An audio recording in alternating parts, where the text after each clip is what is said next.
Dengan Jadi adanya kebijakan pentingan mana? gubernur, Menyelamatkan ribuan murid miskin atau menyelamatkan para pemilik sekolah swasta? ini keputusan darurat, Bang. Ya, kalau saya lihat pernyataan Pak Sekda tadi memang sangat teknis ya, berbicara sekedar statistik atau kuantitatif saja melihat bagaimana agar anak-anak itu sekolah di sekolah negeri dipaksakan sampai 50. Padahal di Permendikbud 23 itu 36. Katanya ada klausula dalam keadaan tertentu. Betul, tapi sebenarnya spiritnya itu ada batasan maksimal ruang kelas. Karena kita mendidik anak. Ya kan, bukan kita mengumpulkan barang-barang seperti halnya tukang gitu ya di satu tempat gitu.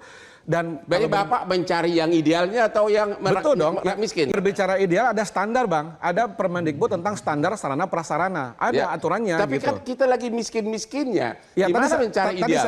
Tadi saya katakan anak disekolahkan di ruang kelas yang sumpek 50 daripada pintu sekolah.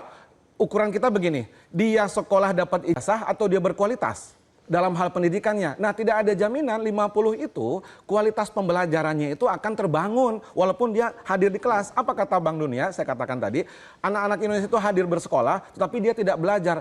Itu kondisinya 36, apalagi 50. Jadi betul, anak pakai seragam datang ke sekolah, dapat ijazah, tapi kualitasnya tidak ada. Ya kan? Kualitasnya rendah, numerasinya rendah, literasinya rendah. Ya, saya rasa makanya pilihannya kan tidak hitam putih, Bang. Ada sekolah swasta yang dapat dilibatkan. Tadi pertanyaan saya, 500 sekolah negeri itu, ya kan, yang 500, sekolah swastanya 1000 lebih yang SMA, kenapa dipaksakan di yang 500-600? Ya kan, 50 anak satu kelas, kenapa nggak didistribusikan secara adil?